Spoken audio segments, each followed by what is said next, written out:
बिस्मिल्लाहिर्रहमानिर्रहीम। अस्सलाम वालेकुम व्यूवर्स, मैं आपको अपने यूट्यूब चैनल से खुश आमदीद कहता हूँ। व्यूवर्स, मुख्तसर वीडियो है। मैंने आपको आज इस वीडियो में दो बातें शेयर करनी है, बहुत ही अहमियत की हामिल बातें आपके लिए। आपने वीडियो को स्टार्ट से एंड तक ज़रूर देखना है। व्यूवर्स, पहले नंबर पे मैंने आपको एहसास प्रोग्राम में रजिस्ट्रेशन करवाने का आसान तरीन मुख्तसर तरीका बताना है। व्यूवर्स, दूसरे नंबर पे मैंने अपनी उन तमाम बहनों और माओं के लिए भी खुशखबरी शेयर करनी है जिनके अकाउंट्स ब्लॉक हैं, जिनकी किस्तें बंद हो चुकी हैं। तो वीडियो की तरफ जाने से पहले अगर आपने चैनल को सब्सक्राइब नहीं किया तो काइंडली चैनल को सब्सक्राइब करें, वीडियो को लाइक दे दें और बेल के आइकन को दबाकर ऑल नोटिफिकेशन पे ज़रूर क्लिक करें ताकि मुस्तकबिल में आने वाली हर नई वीडियो एहसास प्रोग्राम के हवाले से आप तक पहुँचे बर वक्त और बासानी।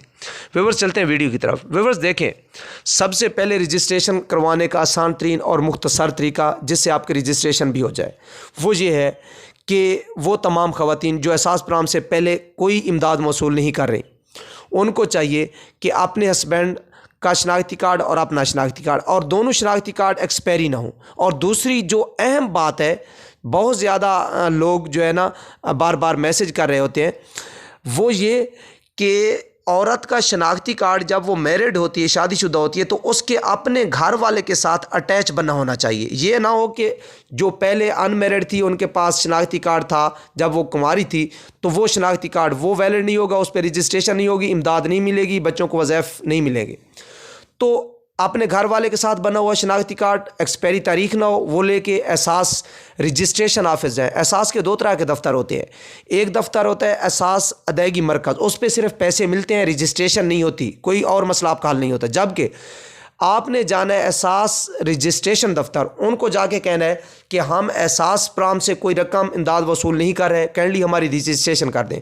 वो आपसे अपने शनाख्ती कार्ड और आपके हस्बैंड के शनाख्ती कार्ड की फ़ोटोकॉपी लेंगे और कुछ ज़ाती जो है ना प्रूफ भी मांगेंगे, पूछेंगे, जैसे आपका नाम, आपकी अम्मी का नाम, अब्बू का नाम, हस्बैंड का नाम, जाए पैदाइश वगैरह।